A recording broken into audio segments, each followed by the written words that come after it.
आप कटआउट्स हो जाए, ठीक है, थोड़ा सा काम पीछे करो।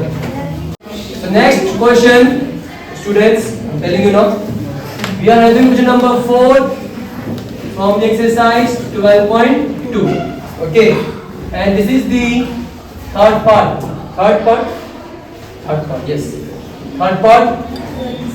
X to the power 4 minus bracket y plus z whole to the power 4.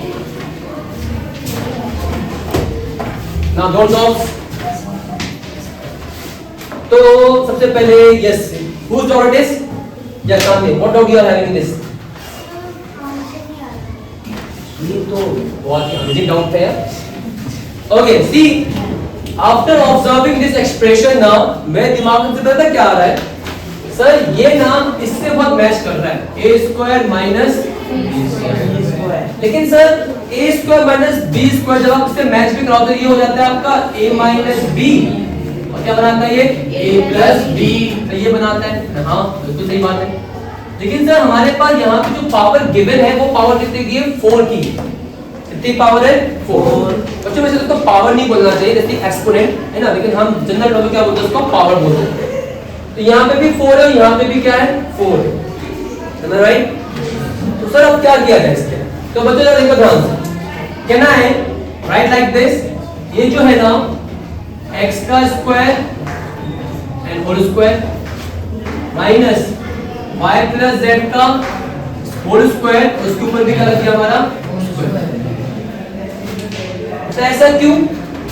ऐसा इसलिए क्योंकि हमने लॉ ऑफ एक्सपोनेंट में एक लॉ पढ़ा था, a to the power m to the power n, a to the power m into n.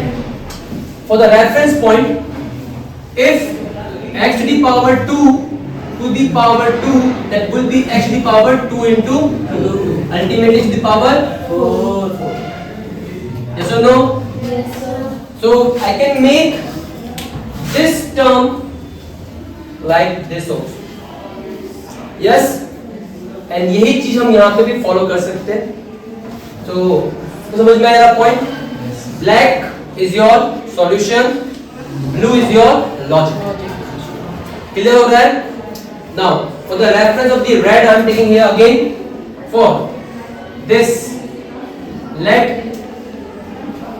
let a equals to X square b equals to y plus z का whole y plus z का whole square. ठीक है, point to be noted ना। अगर आप x square नहीं समझ पा रहे हैं तो x का होल स्क्वायर भी आप बोल सकते हैं, कोई इशू नहीं है। सो यहाँ पे क्या आया? a equals to x square, b equals to y plus z का होल स्क्वायर।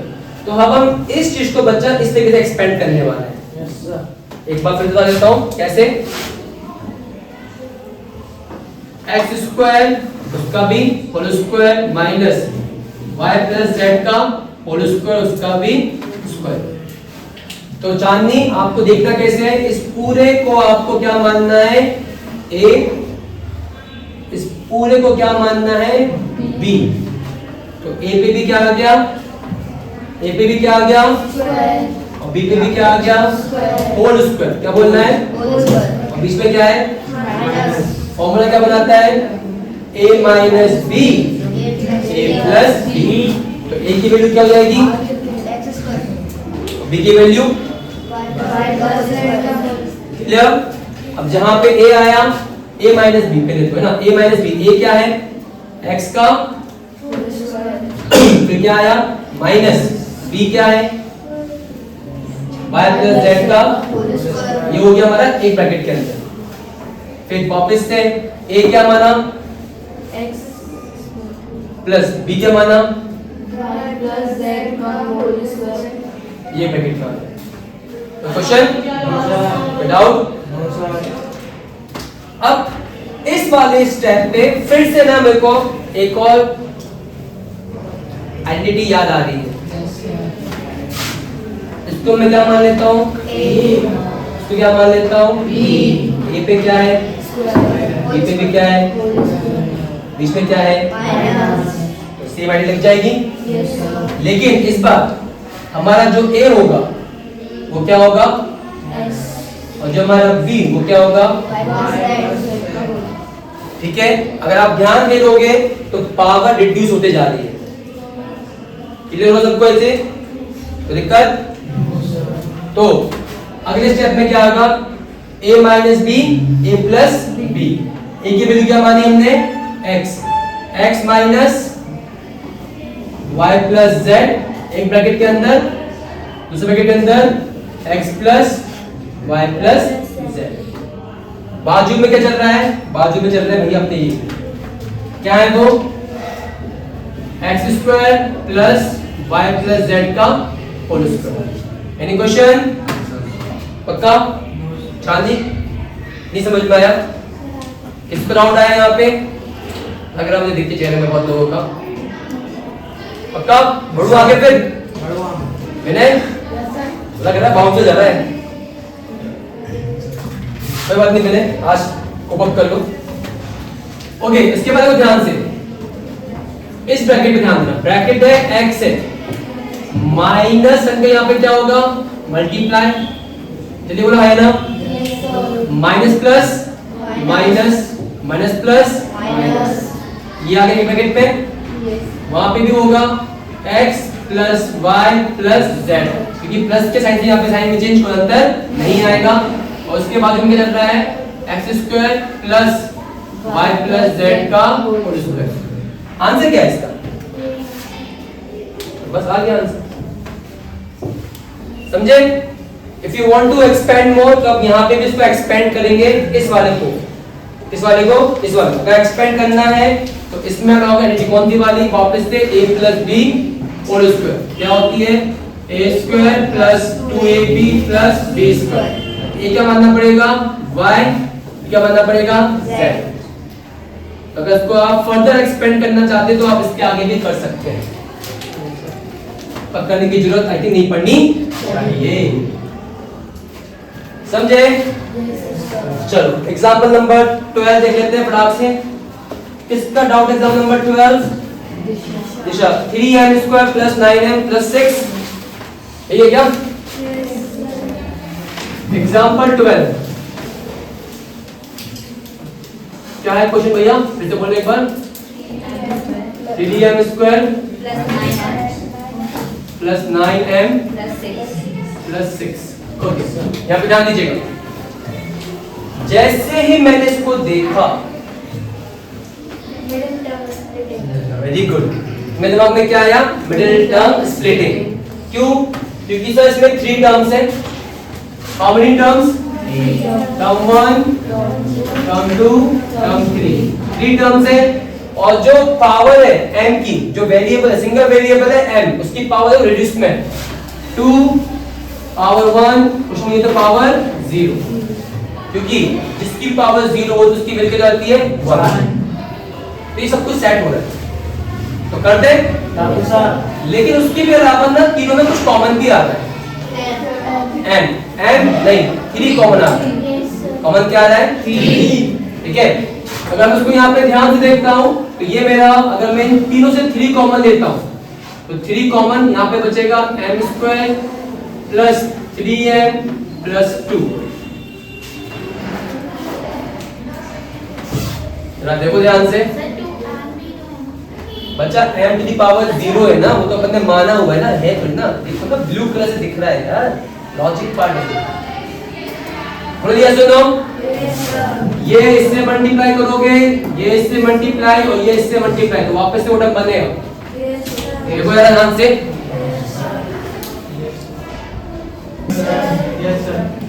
गुरु की बात मानोगे तो अच्छा होता है, लेकिन ना मानते तो प्रॉब्लम वो है ना। गुरु भी बताया ना, क्यों नहीं बताया भाई, आपको सिखाया नहीं है क्या? सिखाया। हाँ, गुरु ब्रह्मा गुरुदेवो महेश्वरा। तो मैं अपना भी कंपेयर नहीं कर रहा हूँ भगवानों से, प्लीज तो भगवान बना दे तीनों को, नहीं भाई। इट इज वेरी सिंपल कि अगर आप अपने शिक्षक की बात मानोगे तो आपका भला ही होगा, बुरा नहीं होगा। क्योंकि आई डोंट थिंक कोई भी ऐसा टीचर होगा जो अपने ही स्टूडेंट्स का बुरा चाहेगा। क्योंकि सर होते हैं not in terms of knowledge. Marks वो एक अलग कॉन्सेप्ट है, वो चेकिंग वाला पार्ट अलग है, और वो आपके लिए बेटर है ना। अगर आपकी कमियां आपको बताई जा रही है तो बुराई क्या है? प्रॉब्लम क्या है?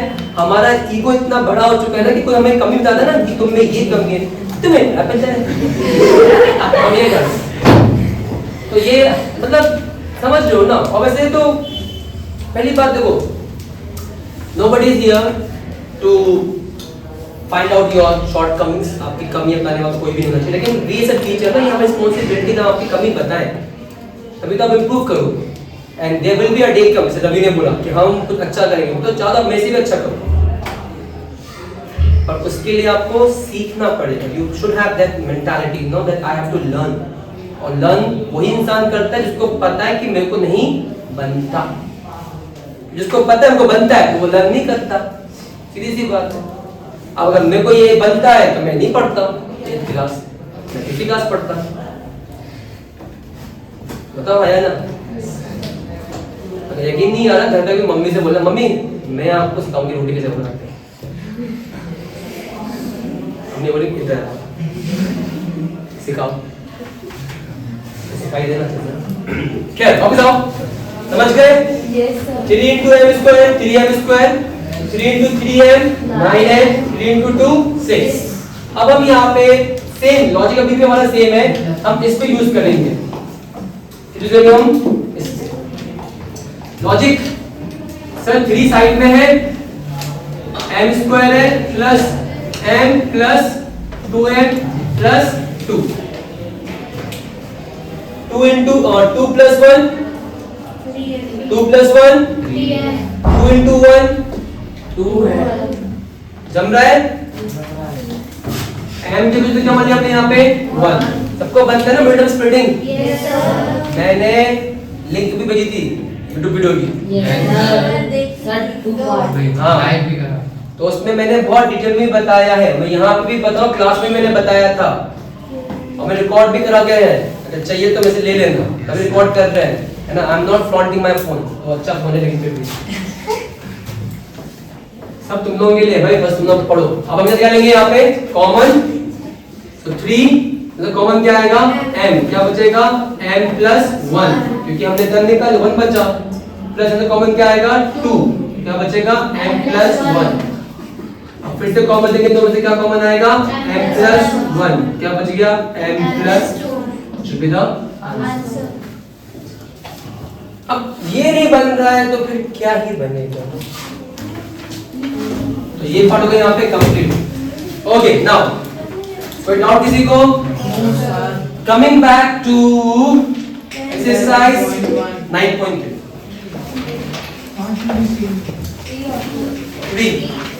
क्वेश्चन नंबर कौन सा बोला है? 6।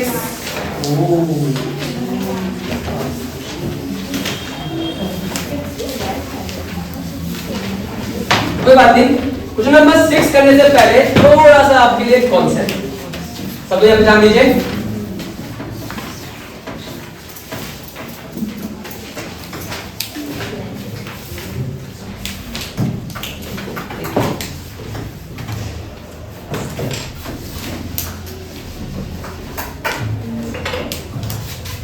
है ना? मिल्क टैंक वाला ना? Who's down with this? Who's down? Milk tank 9.3 question number 6, who's down? तो मुझे 9.2 का है ना मेरे पेन नहीं, का 9.3 का। अच्छा 9.3 question number 6, who's down with this? किसने पूछा था वैसे डाउट? तो नहीं कराऊं? मैंने 9.2 का पूछा। नहीं कराऊं ना फिर? छोड़ दूं? पक्का? लिखवाया किसने ये क्वेश्चन? 2 का बोला था सर, 6 था। 2 में तो है नहीं कहीं 6, यहाँ तो दूर नहीं दिख रहा। आपने लिखा एक नंबर देख लो, थोड़े पहले क्या बोल रहे थे? गुरु देव महेश वाला गुरु को ही उल्टा बोल रहे हो सर, आप झूठ बोल रहे हो। गुरु उल्टा अर्थ है, बताओ कैसे बुद्धि मिलेगी फिर? चलो भाई, तो अच्छी बात है 9.3 नहीं है तो डाउट नहीं होना चाहिए। मूविंग फॉरवर्ड 9.2 क्वेश्चन नंबर 10 भी है, ठीक है, क्वेश्चन नंबर 9 भी है, ठीक है, 6 भी है, ठीक है, 4 भी है, सही है, नॉट बैड एट ऑल। ठीक है, एग्जाम्पल्स भी थे हमारे पास यहाँ पे। उसके बाद लेट मी सी, कैन 11 है, 10 11 में लंबे क्वेश्चन पढ़ेंगे, और फिर 11.1 से भी 11.1 से भी बोला है डाउट। 11.1 कहाँ गया? 11.1 ओके, क्वेश्चन नंबर 8 9 and 2 तो बनना चाहिए यार, 8 9 okay. So let's work with this one. 9.2 I am starting, okay. 9.2 का क्वेश्चन नंबर अपन स्टार्ट करते हैं 10 से, क्योंकि मैंने यहाँ पे स्लाइड लिखी रहा था। तो भाई अभी ध्यान दो, हमारे पास यहाँ पे एक नया शेप आया है जिसका नाम है सिलेंडर। अब देखो इसकी खासियत कुछ थोड़ी सी समझ लो प्लीज। अगर ये वर्टिकली है, वर्टिकली मतलब खड़ा हो, अपराइट है, तो इसके दोनों एंड बच्चों सर्कल की तरह होते हैं। कैसे होते हैं? सर्कल, यानी कि circular. So to show you this, I have this sheet. Though this sheet is rectangular, but if I am folding it in such a way that it is producing a curve type structure, इससे नहीं बनेगा। Next sheet। अगर मैं इसको यहाँ से थोड़ा सा घुमा देता हूँ, तो ये जो हमको आप शेप दिख रहा है, ये कहलाता है आपका सिलेंडर। ठीक है, अगर आप देखोगे तो दोनों एंड पे आपको ना सर्कल दिख रहा होगा। क्या दिख रहा होगा आपको? सर्कल, कर्व है। कैसा हो ये? कर्व भी है। ठीक है, तो इस टाइप के शेप में हमको फाइंड करने के लिए 3 चीजें होती हैं। पहला, कर्व सरफेस एरिया, यानी कि घुमा हुआ, जिसमें हम टॉप फेस और बॉटम फेस को कैलकुलेट नहीं करते। फिर आता है आपका टोटल सरफेस एरिया। अब सारे फेस को हम लेंगे, कर्व भी और टॉप एंड भी और बॉटम एंड भी। ठीक है, फिर आता है आपका वॉल्यूम, कि इसके अंदर कितनी कैपेसिटी है। क्लियर है? सबका फॉर्मूला कैसा है? अलग अलग। तो अगर थोड़ा बहुत भी समझ में आया है, अब क्वेश्चन नंबर जरा 10 देखो। 10 में क्या बोला है? A company packages its milk powder in cylindrical container whose base has a diameter of 14 centimeter and height 20 centimeter. Company place a label around the surface of the container. If the label is placed 2 centimeter from top and bottom, what is the area of the label? इतना सारा कुछ एक साथ, और तुम ध्यान भी नहीं दे रही हो। तुमने पढ़ा ही नहीं अभी तक क्वेश्चन खुद से, ना कौन देख रही है गंदा सा।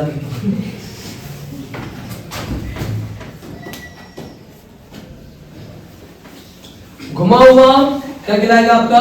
Curve surface area. Formula 2 pi RH। तो पहले अगर आप लोग काम करते हैं मेंचुरेशन से, तो you should remember the formulas first, and that's why I am emphasising कि हमारे पास जो है हमारा तो टेम्पलेट, उसमें लिख लेना, उसमें फॉर्मूलास। ठीक है, तो काम में आएगा। ऑलराइट, चलिए देखते हैं क्वेश्चन नंबर 10। एक्सरसाइज 9.2 से है। Stop talking. देखो क्वेश्चन क्या बोल रहा है कि आपके पास एक सिलेंड्रिकल कंटेनर है। आप सबने मेरे ख्याल से ना बहुत सारा सेलेक्स वगैरह खाया होगा, है ना, हॉर्लिक्स वगैरह खाया होगा। छोटे बच्चे होते हैं ना, उनके जाते ना सेलेक्स बोल के डब्बा में एक आता है दूध पाउडर भी, मिल्क पाउडर, इस तरह का कंटेनर होता है। कोई भी समझे एक्सप्लेन देना। उसमें ना तो लेबल लगा है। क्या लगा है? लेबल।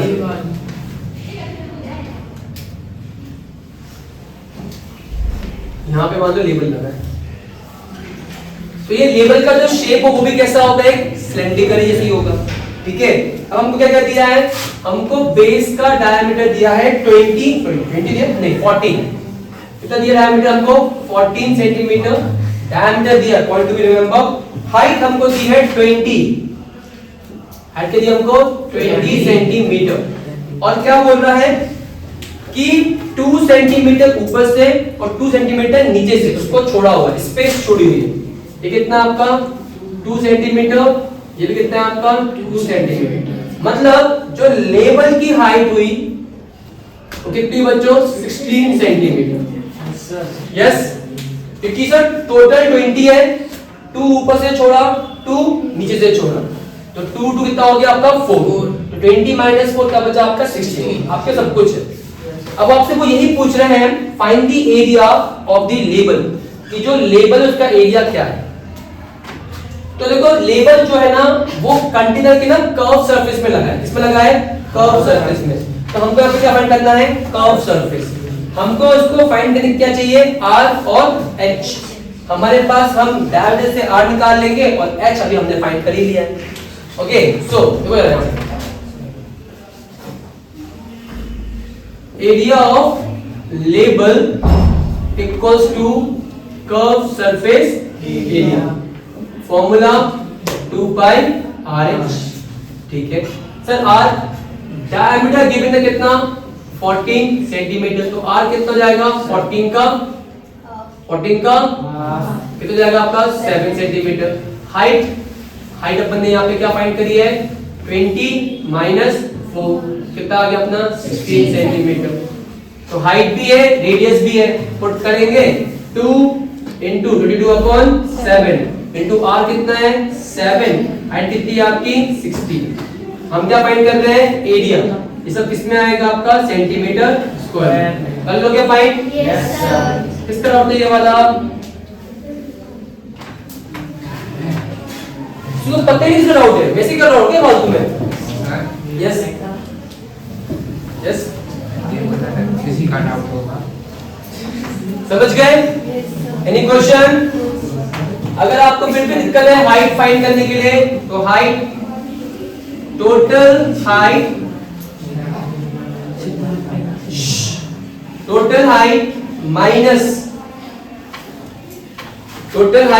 माइनस क्या छोड़ा था इनने? Height from top and bottom. इसको लिखूंगा कैसे मैं?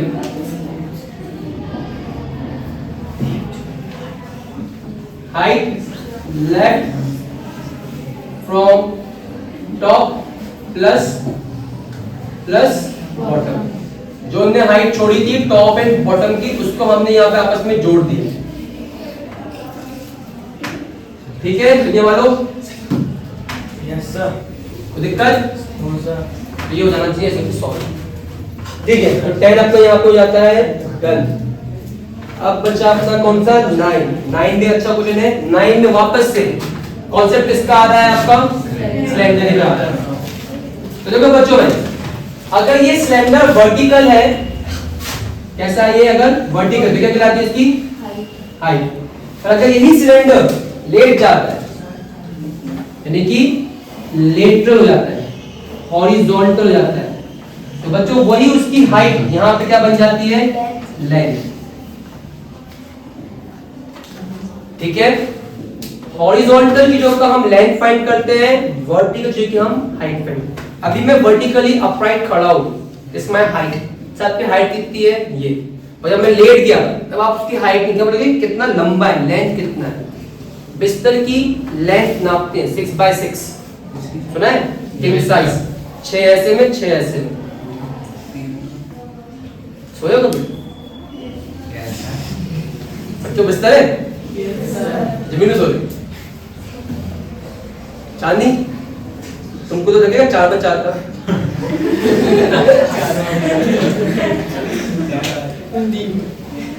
चार दे दूंगा ना, 2-3 बार ना ऐसे कर दोगी।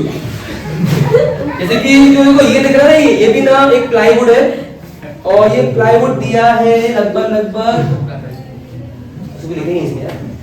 तो मैं मान लेता हूँ ये ऐसे में 3 है, ऐसे में ये 5 होगा, तो 5x3 की प्लाईवुड है। अगर इसमें मैं सोऊंगा तो मैं करवट नहीं ले पाऊंगा। जब मैंने करवट लिया तो मैं गिर जाऊंगा। अरे वो तो तुमने दीवार से सोच रहे हो ना, अगर इसको गिरे तो हो जाएगा, क्योंकि भाई मेरा समझ नहीं। हाँ लेकिन इसमें तुम लोग आराम से सोचते हो, रोहित भी सो पाएगा, तो वो भी करवट लेगा तो वो भी गिर जाएगा। अब वो डिपेंड करता है करवट ले कैसे रहे। आदित्य भी तो गिर जाएगा सर।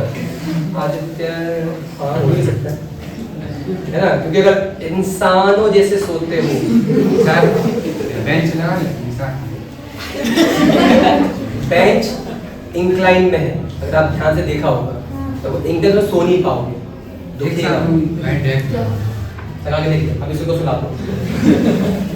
Okay, वापस आओ, question number 9.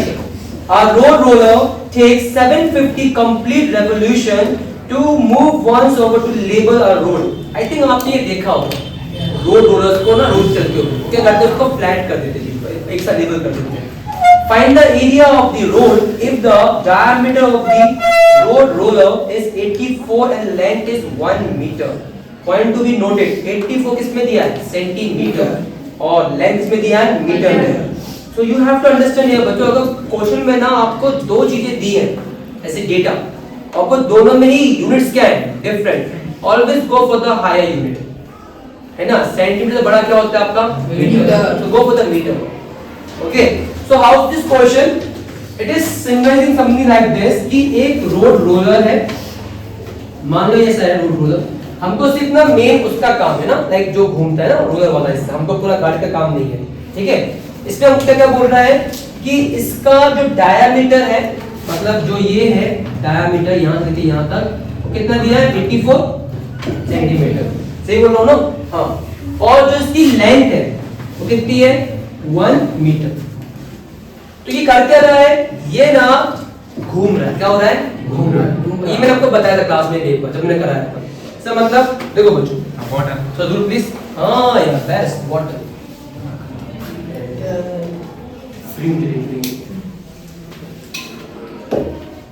Please don't judge me, it's a pink bottle, you know, I like pink color. तो देखो मैंने यहाँ पे एक मार्क कर दिया है ताकि आपको समझ में आए, है ना। यहाँ पे ध्यान दीजिएगा, मेरी बॉटल नहीं है, दीदी की बॉटल थी, ठीक है पहले। तो देखो मैंने यहाँ पे मार्क कर दिया दीदी की, समझो दीदी, मैं यहाँ पे मार्क कर दिया। ये एक सिलेंडर शेप में है, तो अगर मैं इसको हॉरिजॉन्टल रखता हूँ तो आप देख सकते हो इसका यहाँ पे एक सर्कल बन रहा है, इसका यहाँ पे क्या निकलेगा, एक डायामीटर, यहाँ से क्या निकलेगी, एक लेंथ। तो मैंने मार्क किया था यार, ठीक है यार, ऐसे देखते हैं, नजर लगा लेते हैं, ये लगा दी मैंने मार्क, सही है। क्यों रोटी बनाएगा नहीं, तो रोटी में होता है रोलिंग पिन, रोटी में क्या होता है, रोलिंग पिन, जो होता है ना बेलन, उसके पीछे बोलते हैं रोलिंग पिन, है ना, अंग्रेजों क्या बोलते हैं उसको, रोलिंग पिन।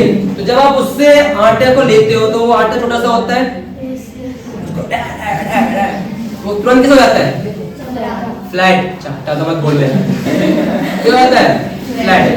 और जब वो फ्लैट होता है ना, वो हर चीज से कैसा होता है, इवन होता है, जो मम्मी बनाती है। आपने बनाई है, रोटी बनाई है भाई, और रोटी वही फूलती है जो सब जगह से कैसा होता है, इवन। क्योंकि अगर कहीं पे रोटी मोटी है, कहीं पे पतली है, तो जहाँ पे पतली वो जल जाती है तवे में रख के, आपने कभी देखा होगा, वहाँ पे काला काला सा बन जाता है, और जहाँ पे मोटी होती है वो पकता नहीं अच्छे से।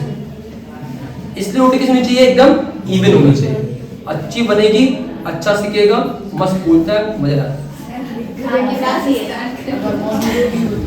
तुमको क्या बताया कितनी क्वालिटी बनेंगे,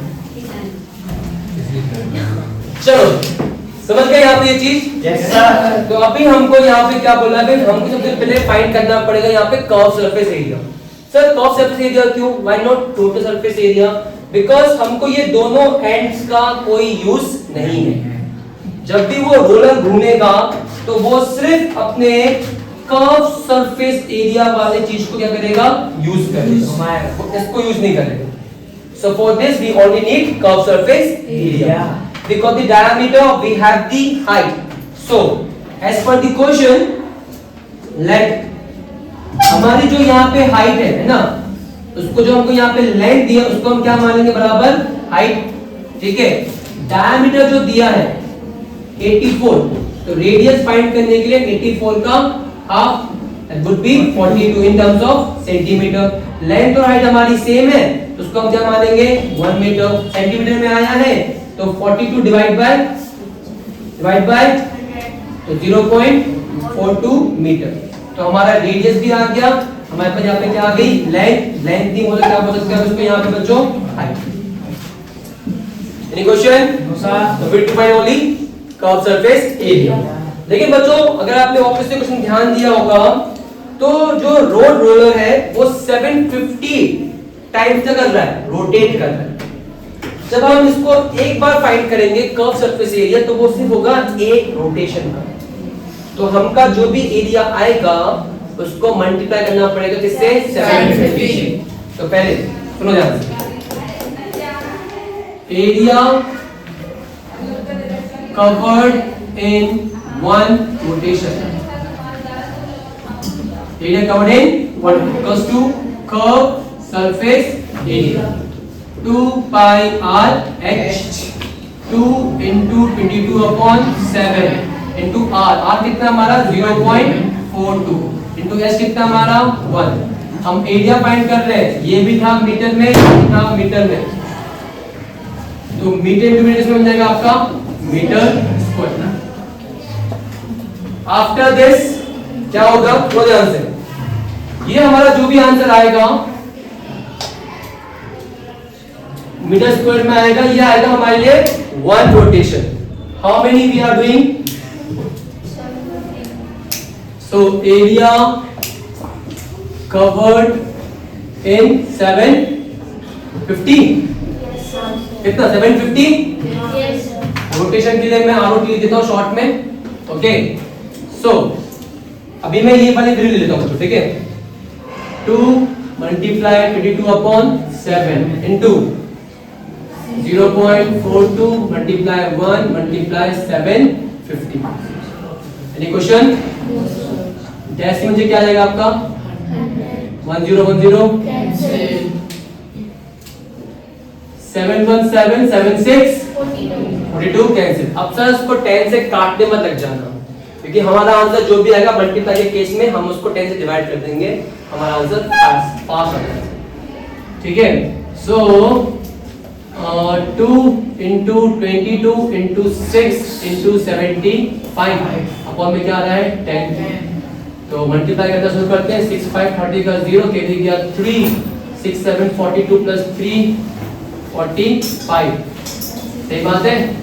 22 into 2 अपॉन में क्या आ गया 10, फिर मल्टीप्लाई कर देते हैं 44 करते 44 कैंसिल, क्या हो गया कैंसिल, ओके।